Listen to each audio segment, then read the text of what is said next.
I am joined today by a cast of thousands. Jesse Orth is here as the advisor to the County Association of Student Councils.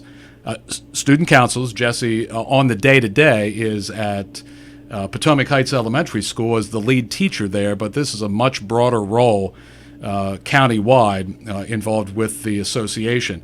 And we have added students from the association who are going to be part of our show to talk about their roles, their school careers, their futures, and exactly how they're involved and why they're involved, and maybe give us some ideas about why students become leaders, how they become leaders, and exactly what that means in setting up success later. Lindsey Draheim is here from Smithsburg High School, the president of the Association of Student Councils. Gabrielle Ryder is here as a member of the association's Board of Student Leaders, also from Smithsburg High School. And from just across the road at North Hagerstown High School, Meghan Aleshire is a member of the County Association of Student Councils. So, seniors Draheim and Aleshire, and sophomore Ryder, and adult Orth. Jesse, good to see you. Girls, good to see you. Good to see you. Thank you very much for coming. Thank you. Give me the broad brush. You are the advisor to the County Council, the County Association of Student Councils. First of all, how did that come about? Sure. So about 4 years ago, I think now, they decided to restructure the position a little bit when we moved to the content specialist model. Previously, it had been wrapped in that role in the social studies department. So they posted it separately, and initially didn't have a lot of interest in it. And I've been involved in We the People and judging that, and working in that front with the social studies department for a long time. And they kind of came and said, hey, we think you might be a good fit for this. We think it might be something you might enjoy. So truthfully, getting into it, I work in an elementary school every day, I think 14 years doing this in elementary school and never worked with secondary students before. Saw it as a challenge, but also really had no idea what I was getting into. And truth is, haven't looked back and have enjoyed every moment of it. Do you have any school experience otherwise? I mean, in your career, in your school history, were you the president of something? Were you the anything of anything that makes this make sense then? Actually, I wasn't. I was heavily involved in Key Club growing up, particularly in high school. Never held an office there, but very much involved on both the local level and the state level, and even to some degree on the national level with that through someone who was an elected officer there. Participated in our school student government in high school, but never held an office, anything like that. And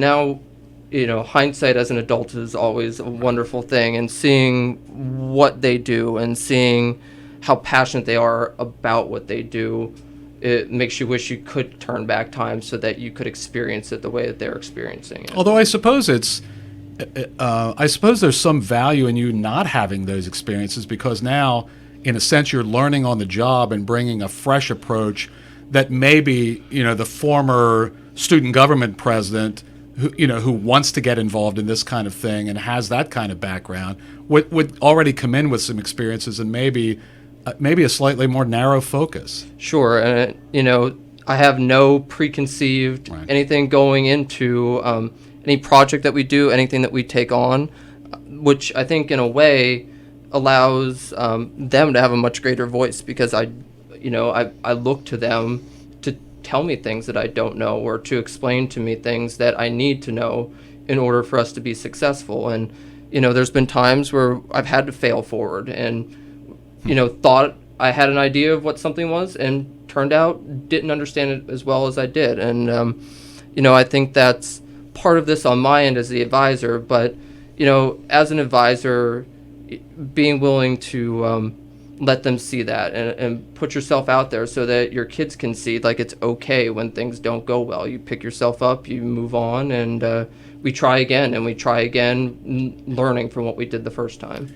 You seem to be doing okay. Jesse is the Advisor of the Year, as named by the, look at the shoulders go down. He humbly reacts to that. The Advisor of the Year, named by the State Association of Student Councils. So you can stand down. Girls, why is that? What is it about him, his involvement in the local association? Tell me about him from a student perspective. Absolutely. Mr. Orth has definitely been a mentor to me personally, and I'm sure a mentor to everybody else on our board.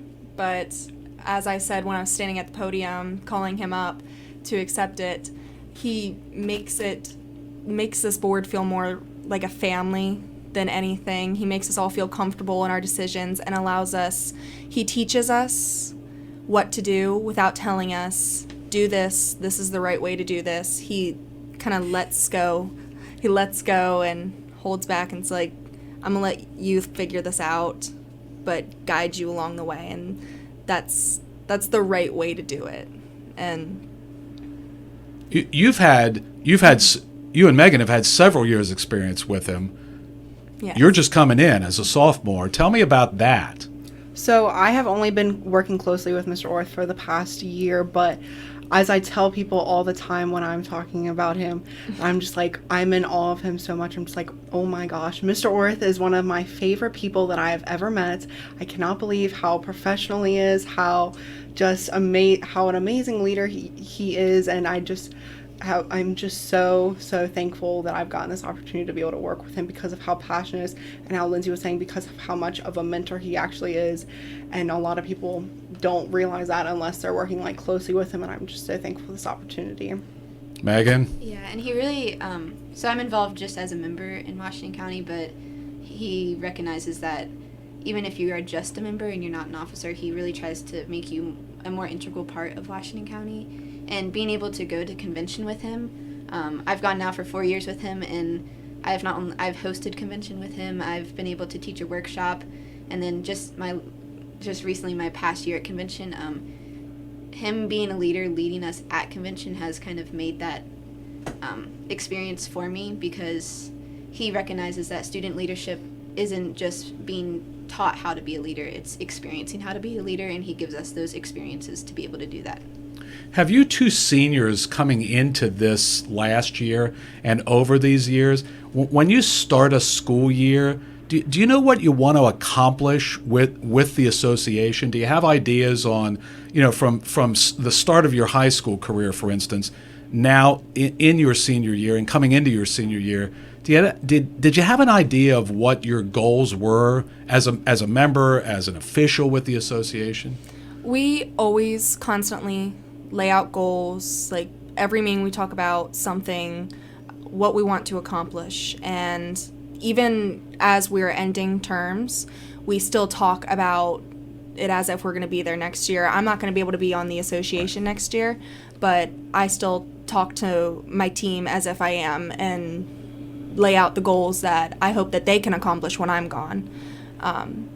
And just continually making new plans and new goals. How specific are they? What were the goals coming into this school year, or as the very first part of the school year unfolded? What were those? What were you looking to accomplish as a group? We really wanted to work on our advocacy platform. We wanted to know what we stood for and what we stood for. So we reworked our constitution. We're spreading the word and telling other students this is what we believe in, and we hope that you believe in it too, and just reworking all of that, and that's been a big thing. When you talk about what you believe in as a group, how do you impart that to, first of all, to the rest of your student government in your particular school, and then certainly school-wide? Because I think some folks may get the impression that, okay, well, they're imposing their will on the rest of the school. What we believe, what I believe, what I bring to the group, what we bring to the school, we need you as fellow students to believe what we do. It doesn't work like that.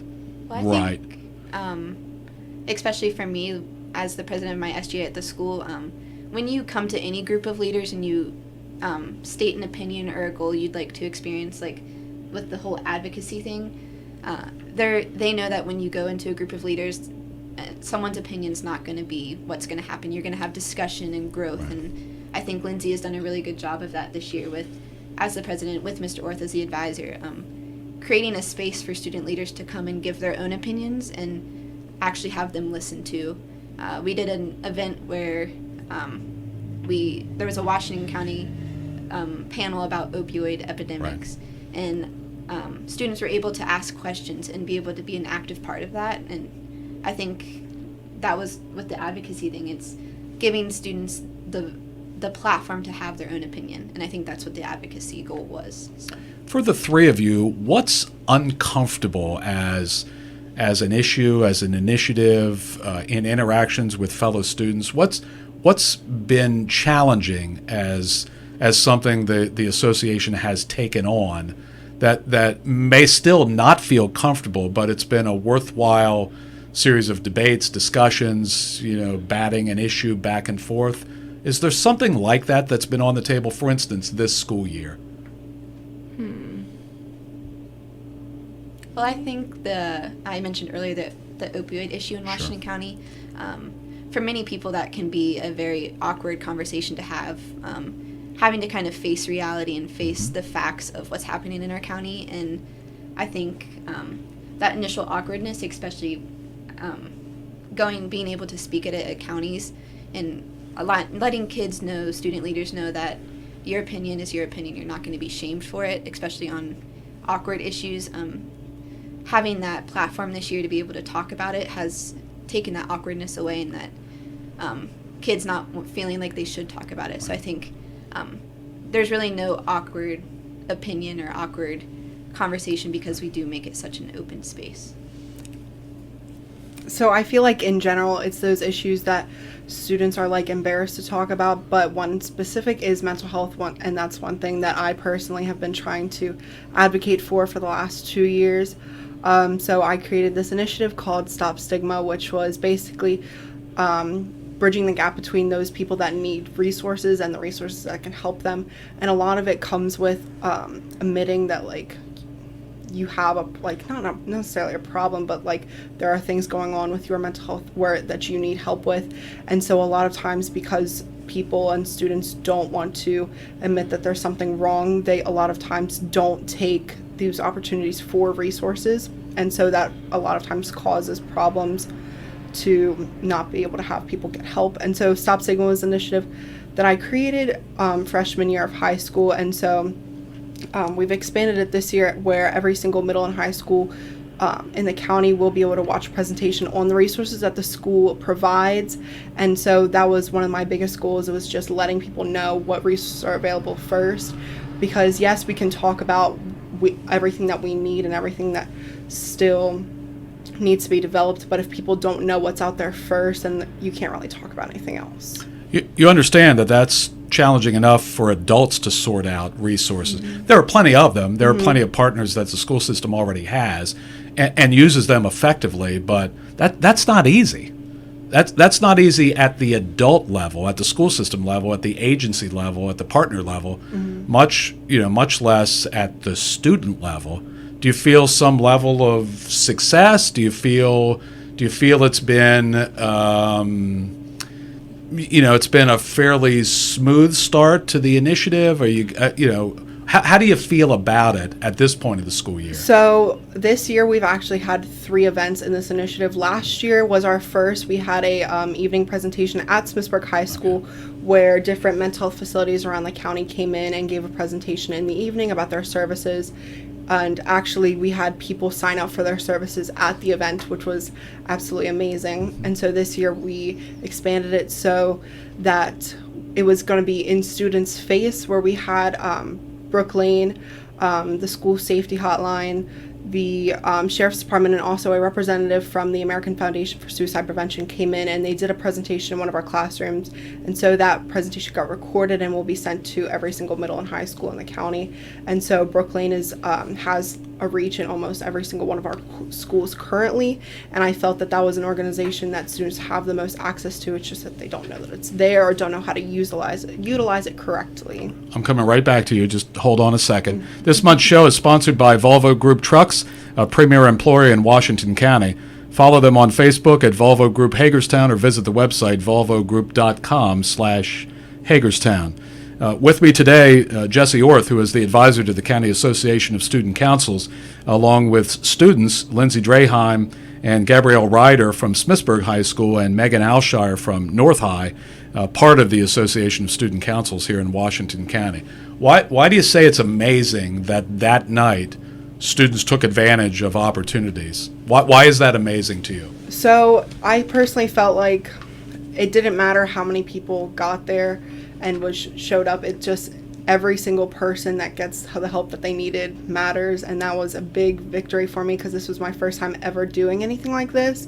And so I was just really, really impressed with that people were actually taking the opportunity that was given to them. Okay, seniors, in your high school career, how do you feel the difference?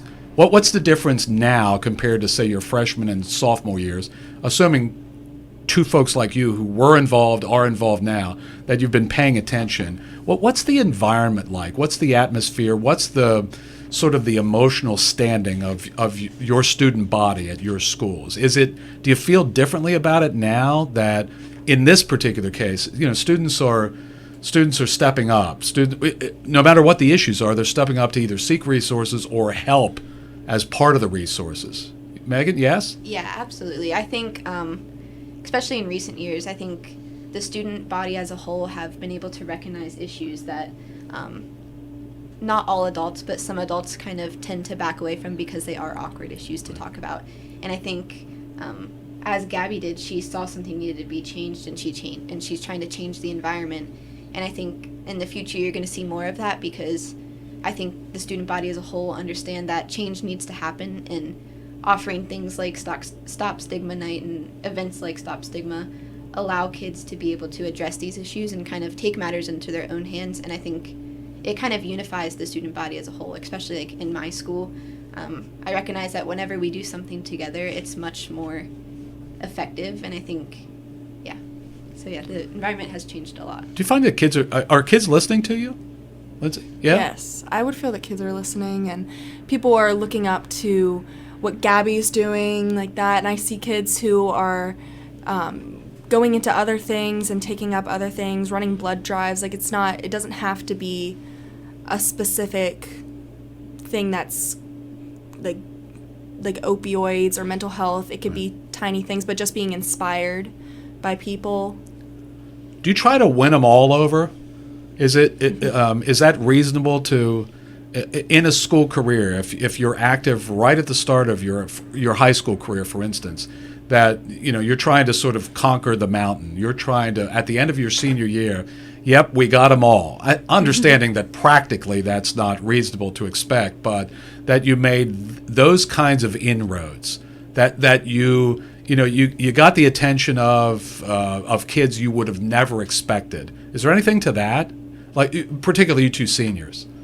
Oh, absolutely. I think, especially having adult leaders in the building, they know that, like you said, it's almost impossible to get the attention of all of them, but right. The only thing that really matters is changing somebody's life. So if having issues brought to light that need to be changed, that can catch one person's attention, and that's all that matters. If you make a difference in one kid's life, that's what matters. And I think as student leaders, we recognize that, and we know that you're always going to have criticism, and you're always going to have obstacles you need to get over. But if you are doing something to change the life of one kid, that's all that really matters, and that will change the school environment in the end. I don't know why you're even here, Jessica. I mean, you're contributing virtually nothing at this point of the conversation. How do you lead this for specific types of issues as we've been outlining here? And with all due respect, do you simply get out of the way, or how do you get yourself to a position where you're truly lending? Sure. So, I think my role as an advisor is to do just that. It's to advise, not to do for them, but to help fill the gaps between things that they know and things that they may not know, or things that they think they know, and kind of put all that together in a way to help package the information, so that they can do what they set out to do and achieve the goal. So, I think my role, again, is like, I don't want to say like I'm on the sidelines, but if any football game, the coach is on the sidelines, sometimes you help call the plays, but at the end of the day, they're the ones who have to make the play. And, for me, where I see my greatest role is providing that information, stepping in and asking the questions when I need to ask the questions, because sometimes we just need to think through things a little bit deeper so that we can achieve the goal or have the impact that we think we're going to have with something. And, at the end of the day, I'd say the other big piece is holding them accountable, but not to me, holding them accountable to themselves. And they do an incredible job with that. I just happen to be the person there who gets to see all the amazing things happen. And the probably the most incredible thing about having this role and being able to experience all this with the students is, we live in a world where there's a lot people like to say that should be done or could be done. It's another thing to watch people actually take action on it. And that's what I've encouraged them from day one, is find a purpose and take the action, be more than words. And there's just no words on how incredible it is to see that actually happen and see young people do that in ways that inspire adults even like me. How do you measure your years as advisor at the end of a school year? How do you tally the success? Is it based on the individual kids? Is it based on the issues, on the goals at the start of the year and how many were realized and how effectively how do you put that together? Sure. So I think you always look at that stuff, right? You're always looking at what did we actually accomplish, in terms of real product. But I think you're always forward thinking in education, whether you're a teacher, an advisor, whatever you are, principal, you're always looking forward to where do we go from here. And I think one of the greatest measures of success that I've seen over 4 years is the level of involvement with students, the willingness of students to take action on things, and just watching how the voice has grown for our students and listening to the depth of conversation that our students get to about really weighty issues sometimes. And I think that's where you really look at success, because you can look to the future and say, okay, if we're here now and we continue on this trajectory and we have great leaders to help along, student leaders to help along the way with that, you see how it can just get better from here and become even more powerful from here. Is that about us here in the county, or is that also about, in cliche terms, the world around us? Are these seem like prime times, for better or for worse, but it's certainly better if you get involved and make a difference in some way. These seem like good times for that, just in the world around us right now. Absolutely. There's so much to be a good advocate for. There's so many opportunities for students to be able to stand up and say, I believe that, we should be live cleaner lives, or I believe that we should work on our mental health. There's so many opportunities for children, students, to take that up and take an initiative on that. It is for parents and grandparents listening right now, or ultimately hearing this after the fact. Is there, if students don't get involved in student government, or it's just not their thing, there's still a way that you can put them to work. You could theoretically put an entire student body to work in some way or another without, I don't want to go to the student government meetings. I don't want to be officially a part of it. And yet, as you guys lead by example, there have to be dozens of things to do to be a leader of one, to make a difference in one person's life or in your school, or in their families or in the community. That's part of what you guys do too, right?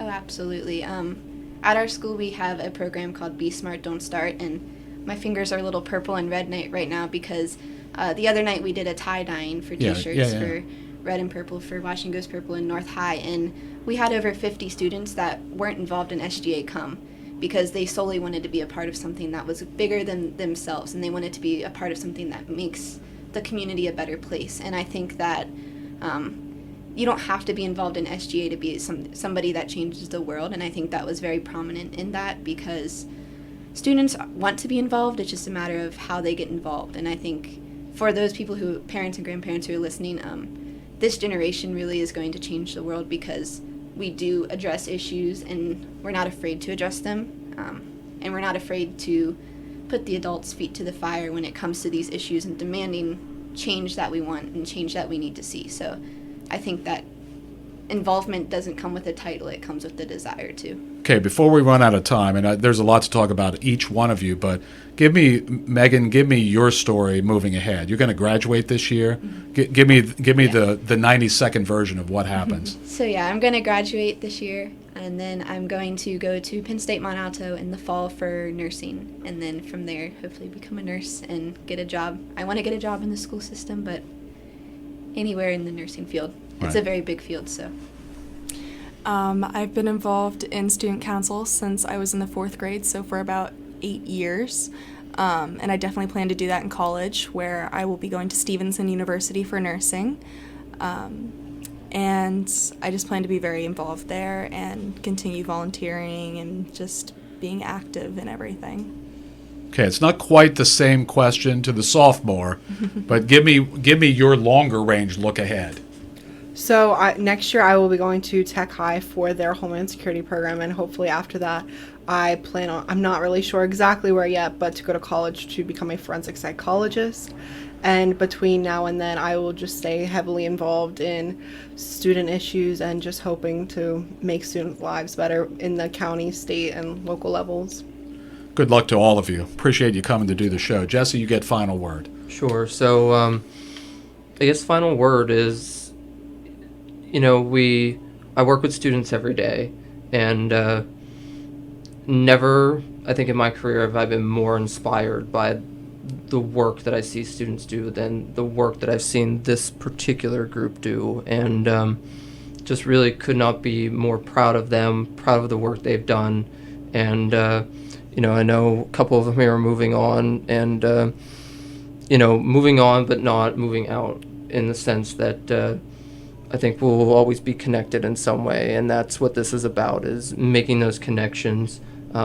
Changing, even if it's just one person's life, makes all of this worthwhile. Yeah. Thanks for coming out, Jessica. Congratulations on that state honor. And honestly, just in the spirit of full disclosure, Meghan's dad just happens to be the principal at North Hagerstown High School and couldn't join us today. He was the principal of the year in that whole thing. So yes. And we are loaded here in Washington County with all kinds of official folks. It's great. Thank all of you for coming today. That's a lot of insight for the community and for our parents and grandparents listening today. Lindsey Draheim is president of the Association of Student Councils here in Washington County.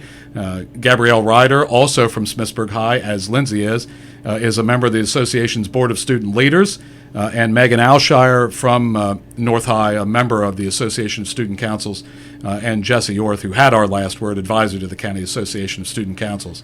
Today's show is sponsored by Volvo Group Trucks, a premier employer in Washington County. Follow them on Facebook at Volvo Group Hagerstown or visit the website volvogroup.com/Hagerstown. We're here the third Thursday of the month. It's a partnership on Lunchtime Live between Washington County Public Schools and WJEJ.